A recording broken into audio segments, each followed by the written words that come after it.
Federal ബാങ്കിൻ്റെ account ഉപയോഗിക്കുന്നവർക്ക് ഇങ്ങനെ ഒരു മെയിൽ വന്നിട്ടുണ്ടാകും. ഫെഡറൽ ബാങ്കിൻ്റെ സർവീസ് ചാർജിൽ മാറ്റം വരികയാണ്. ഒക്ടോബർ 1 മുതൽ പുതിയ ചാർജ് നിലവിൽ വരും. ചെറിയ മാറ്റങ്ങളാണ് വന്നിരിക്കുന്നത്. ഇന്നത്തെ വീഡിയോയിലൂടെ എന്തായാലും നമുക്ക് ഫെഡറൽ ബാങ്കിൻ്റെ ലേറ്റസ്റ്റ് ആയിട്ടുള്ള സർവീസ് ചാർജുകൾ നമുക്കൊന്ന് പരിശോധിക്കാം. ബാങ്ക് അക്കൗണ്ടുകൾ ഉപയോഗിക്കുന്നവർ പറയാറുള്ള ഒരു കംപ്ലയിൻ്റ് ആണ്, ഇന്ന ബാങ്ക് എൻ്റെ അക്കൗണ്ടിൽ നിന്നും ഇത്ര രൂപ ചാർജ് എടുത്തു, ആ ബാങ്ക് കൊള്ളില്ല എന്നൊക്കെ. പക്ഷേ നമ്മൾ അക്കൗണ്ട് എടുക്കുമ്പോൾ ആ ഒരു അക്കൗണ്ടുമായി ബന്ധപ്പെട്ടുള്ള ചാർജുകൾ മനസ്സിലാക്കാതെ ഉപയോഗിക്കുന്നത് കൊണ്ടാണ് നമ്മുടെ കയ്യിൽ നിന്നും ഇത്തരത്തിലുള്ള ചാർജുകൾ അവർ എടുക്കുന്നത്. മനസ്സിലാക്കി ഉപയോഗിച്ച് കഴിഞ്ഞാൽ നമുക്ക് ഈ ഒരു സർവീസ് ചാർജുകൾ നൽകുന്നത് തടയുവാനായി സാധിക്കും. ഒരു അക്കൗണ്ട് കാറ്റഗറി അനുസരിച്ച് ട്രാൻസാക്ഷനുകൾക്ക് മന്ത്ലി ഒരു ഫ്രീ ലിമിറ്റ് ഉണ്ടാകും. ഈ ഒരു ഫ്രീ ലിമിറ്റ് കഴിഞ്ഞാൽ എല്ലാ ബാങ്കുകളും തന്നെ ചാർജുകൾ എടുത്തു തുടങ്ങും. നമുക്ക് ഈ ഒരു വീഡിയോയിലൂടെ എന്തായാലും നമുക്ക് ഫെഡറൽ ബാങ്കിൻ്റെ പ്രധാനപ്പെട്ട സർവീസ് ചാർജുകൾ മനസ്സിലാക്കാം. ലേറ്റസ്റ്റ് ആയിട്ടുള്ള സർവീസ് ചാർജുകൾ മനസ്സിലാക്കാം.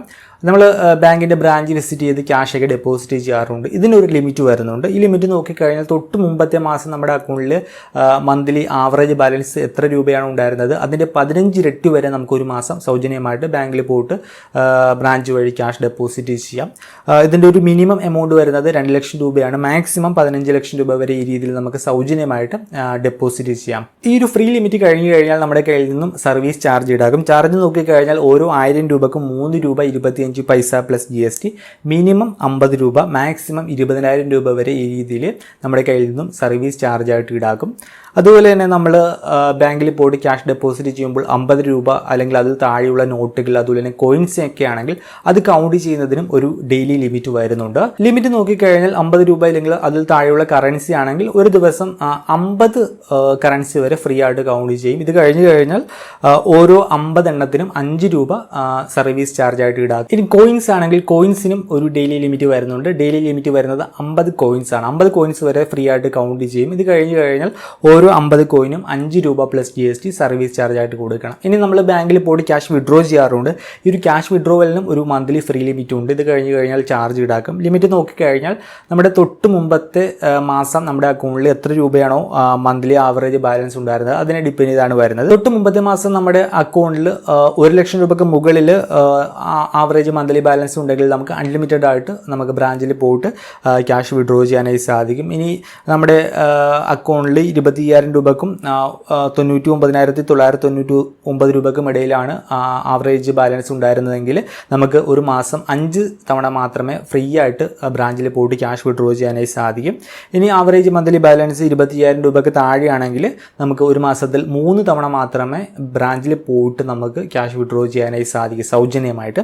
ഇത് കഴിഞ്ഞ് കഴിഞ്ഞാൽ പെർ ട്രാൻസാക്ഷന് 50 രൂപ പ്ലസ് GST ഈ ഒരു ക്യാഷ് വിഡ്രോവൽ ചാർജായിട്ട് ഫെഡറൽ ബാങ്ക് ഈടാക്കും. ഇനി ഫെഡറൽ ബാങ്കിൻ്റെ സെൽഫി അക്കൗണ്ട് ഉപയോഗിക്കുന്നവരാണെങ്കിൽ ഒരു മാസം ഫ്രീ ലിമിറ്റ് വരുന്നത് 3 എണ്ണമാണ്. ഈ ഒരു ലിമിറ്റ് കഴിഞ്ഞ് കഴിഞ്ഞാൽ 25 രൂപ സർവീസ് ചാർജ് ഈടാക്കും. മാക്സിമം 100 രൂപ വരെ ഈ രീതിയിൽ ഫെഡ്ബുക്ക് സെൽഫി അക്കൗണ്ട് ആണെങ്കിൽ സർവീസ് ചാർജായിട്ട് ഈടാക്കും. പിന്നെ ഓരോ അക്കൗണ്ട് കാറ്റഗറി അനുസരിച്ച് നമ്മൾ നമ്മുടെ അക്കൗണ്ടിൽ ഒരു മന്ത്ലി ആവറേജ് ബാലൻസ് കീപ്പ് ചെയ്യണം. ഇത് കീപ്പ് ചെയ്തില്ല എന്നുണ്ടെങ്കിൽ അതിനൊരു പെനാൽറ്റി ചാർജ് അവർ എടുക്കും. നമ്മുടെ അക്കൗണ്ടിൽ എത്ര രൂപയാണോ മന്ത്ലി ആവറേജ് ബാലൻസ് ആയിട്ട് കീപ്പ് ചെയ്യേണ്ടത് അതിൽ നിന്നും എത്ര രൂപ കുറവ് സംഭവിച്ചു എന്നതിനെ ഡിപ്പെൻഡ് ചെയ്താണ് ഈ ഒരു പെനാൽറ്റി ചാർജ് അവരെടുക്കുന്നത്.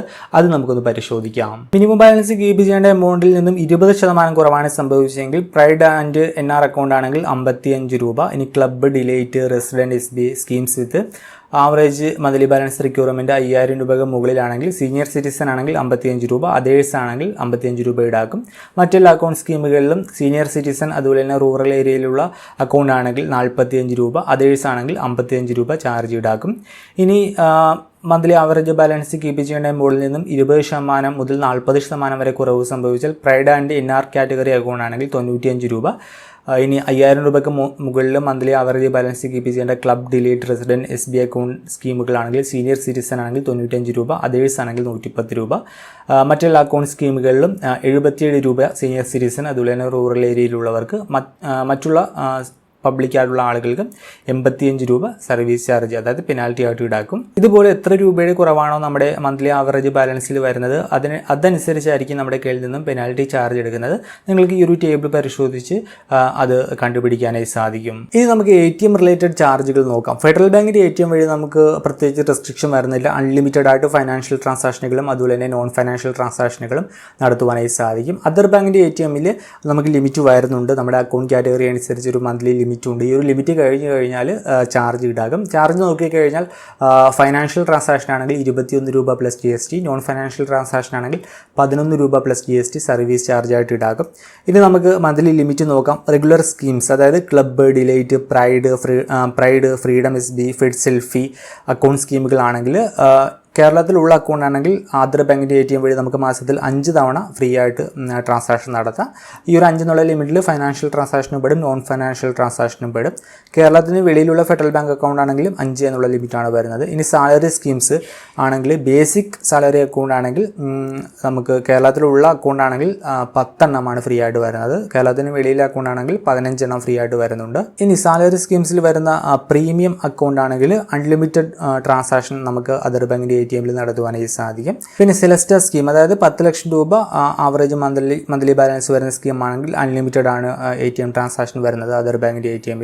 ഇനി നൂറ് സ്കീം ആണെങ്കിൽ നമുക്ക് കേരളത്തിലുള്ള അക്കൗണ്ട് ആണെങ്കിലും കേരളത്തിന് വെളിയിലുള്ള അക്കൗണ്ട് ആണെങ്കിലും നമുക്ക് മന്ത്ലി ലിമിറ്റ് വരുന്നത് 5 എണ്ണമാണ്. പിന്നെ അതർ ബാങ്കിൻ്റെ ATM നിന്ന് നമ്മൾ ക്യാഷ് വിഡ്രോ ചെയ്യാൻ ശ്രമിക്കുമ്പോൾ നമ്മുടെ അക്കൗണ്ടിൽ ഫണ്ട് ഇല്ലാത്തത് മൂലം ആ ഒരു ട്രാൻസാക്ഷൻ ഡിക്ലൈൻ ആയി കഴിഞ്ഞാൽ അതിനൊരു സർവീസ് ചാർജ് വരുന്നുണ്ട്. പെർ ഡിക്ലൈന് 25 രൂപ പ്ലസ് GST ആയിരിക്കും ചാർജ് ഈടാക്കുന്നത്. പിന്നെ ജൂപ്പിറ്ററിൻ്റെ ബാങ്കിങ് പാർട്ണർ വരുന്നത് ഫെഡറൽ ബാങ്കാണ്. ജൂപ്പിറ്ററിന് ഇപ്പോൾ ഡെബിറ്റ് കാർഡ് ഇഷ്യൂവൻസ് ഫീസ് എടുക്കാനായിട്ട് തുടങ്ങിയിട്ടുണ്ട്. സോ അത് വരുന്നത് 199 രൂപ പ്ലസ് GST ആണ് ജൂപ്പിറ്ററിൻ്റെ കാർഡിൻ്റെ ഡെലിവറി ചാർജായിട്ട്. പിന്നെ ഡെബിറ്റ് കാർഡിന് ആനുവൽ ഫീസ് നോക്കിക്കഴിഞ്ഞാൽ ഓരോ കാർഡ് വേരിയൻ്റ് അനുസരിച്ചാണ് ആനുവൽ ഫീസ് വരുന്നത്. അത് നമുക്കൊന്ന് പരിശോധിക്കാം. കോൺടാക്ട്ലെസ് അല്ലാതെയുള്ള ഡെബിറ്റ് കാർഡ് ആണെങ്കിൽ ഫെഡ് കാർഡ് അതുപോലെ തന്നെ കിസാൻ ക്രെഡിറ്റ് കാർഡ് ആണെങ്കിൽ ചാർജ് വരുന്നില്ല. Visa gold, visa fast, visa silver ആണെങ്കിൽ ഇയർലി ചാർജ് വരുന്നത് 250 രൂപ പ്ലസ് GST ആണ്. വിസ EMV ഗോൾഡ് കാർഡ് ആണെങ്കിൽ 300 രൂപ പ്ലസ് GST. വിസ ഫാസ്റ്റ് ബിസ് പ്ലാറ്റിനം ഡെബിറ്റ് കാർഡ് ആണെങ്കിൽ 500 രൂപ പെർ ഇയർ. പിന്നെ ഈ ഒരു കാർഡുകളുടെ ഡ്യൂപ്ലിക്കേറ്റ് ഇഷ്യൂവൻസിനായിട്ട് ഈടാക്കുന്നത് 150 രൂപയായിരിക്കും പെർ ഇഷ്യൂവൻസിന്. ഇനി നമുക്ക് കോൺടാക്ട്ലെസ് കാർഡ് നോക്കാം. വിസ ക്ലാസിക് ക്രൗൺ കാർഡ് ആണെങ്കിൽ 200 രൂപയാണ് ജോയിനിങ് ഫീസ് വരുന്നത്. ആനുവൽ ഫീസ് വരുന്നത് 250 രൂപയാണ്. ആഡോൺ കാർഡ് അതുപോലെ തന്നെ റീപ്ലേസ്മെൻറ്റ് കോസ്റ്റ് വരുന്നത് 200 രൂപയാണ്. വിസ ഫെഡ് ഫെസ്റ്റ് ആണെങ്കിൽ ജോയിനിങ് ഫീസ് ഇല്ല, ആനുവൽ ഫീസ് വരുന്നത് 150 രൂപയാണ്. വിസ പ്ലാറ്റിനം സിഗ്നറ്റ് NR ആണെങ്കിൽ 300 രൂപയാണ് ജോയിനിങ് ഫീസ്, ആനുവൽ ഫീസും 300 രൂപയാണ്. വിസ സിഗ്നേച്ചർ ഇമ്പീരിയോ കാർഡ് ആണെങ്കിൽ ജോയിനിങ് ഫീസ് 500 രൂപ, ആനുവൽ ഫീസ് 599 രൂപ.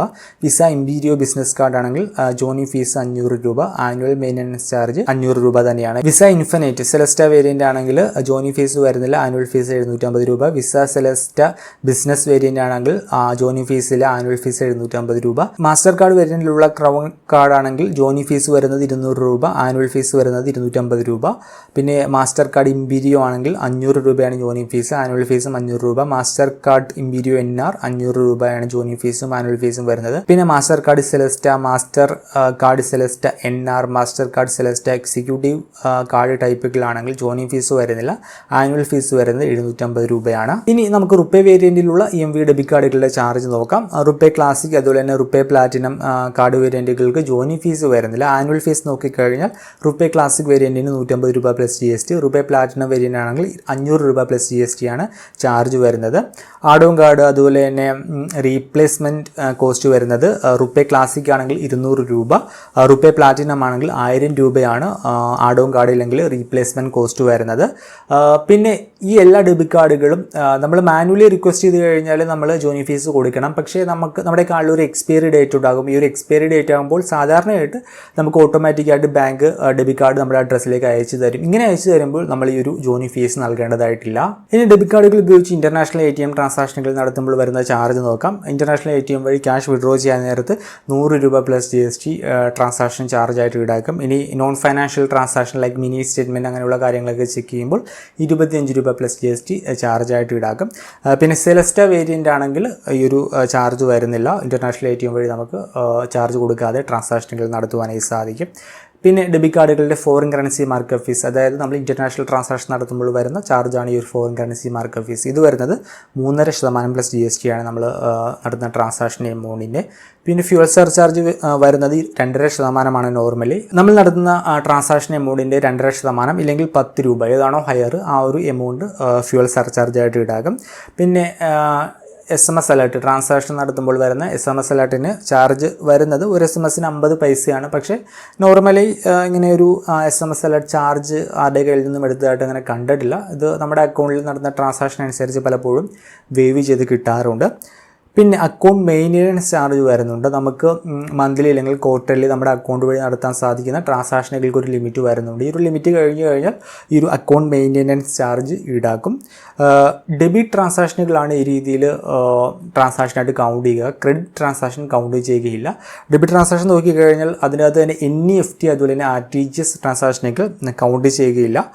മറ്റ് UPI അതുപോലെയുള്ള IMBS ട്രാൻസാക്ഷനുകളെല്ലാം തന്നെ കൗണ്ട് ചെയ്യും. ഡെബിറ്റ് കാർഡ് ട്രാൻസാക്ഷൻ അങ്ങനെയുള്ള ട്രാൻസാക്ഷൻ എല്ലാം കൗണ്ട് ചെയ്യും. ഓരോ അക്കൗണ്ട് കാറ്റഗറി അനുസരിച്ചാണ് ഈ ഒരു മന്ത്ലി ലിമിറ്റ് അല്ലെങ്കിൽ ക്വാർട്ടർലി ലിമിറ്റ് വരുന്നത്. ഈ ഒരു ലിമിറ്റ് കഴിഞ്ഞ് കഴിഞ്ഞാൽ ഓരോ 50 ട്രാൻസാക്ഷനും 60 രൂപ plus GST account maintenance charge ആയിട്ട് ഫെഡറൽ ബാങ്ക് ഈടാക്കുക. നമുക്ക് എന്തായാലും അക്കൗണ്ട് കാറ്റഗറി വൈസുള്ള ലിമിറ്റ് ഒന്ന് പരിശോധിക്കാം. ഈ കാണുന്നതാണ് അക്കൗണ്ട് സ്കീം വൈസുള്ള ലിമിറ്റ് വരുന്നത്. ഫ്രീഡം SB ആണെങ്കിൽ ക്വാർട്ടർലി 50 ട്രാൻസാക്ഷനാണ് നമുക്ക് ഫ്രീ ആയിട്ട് വരുന്നത്. ക്ലബ് ആണെങ്കിൽ ക്വാർട്ടർലി 50, ഡിലൈറ്റ്, പ്രൈഡ്, പിന്നെ SB rural, SB semi urban, SB urban, SB metro, SB no cheque, SB fed flexi, SB salary savings, SB Yuvamitra സ്റ്റുഡൻസിന് വേണ്ടിയുള്ള അക്കൗണ്ട് സ്കീമാണ്. പിന്നെ SB Yuvamitra youth, SB Mahila Mitra എന്നീ അക്കൗണ്ട് സ്കീമുകളാണെങ്കിൽ നമുക്ക് ക്വാർട്ടർലി ഫ്രീ ലിമിറ്റ് വരുന്നത് 50 എണ്ണമാണ്. പിന്നെ SB plus, SB Visa gold സ്കീമാണെങ്കിൽ ക്വാർട്ടർലി ലിമിറ്റ് വരുന്നത് 100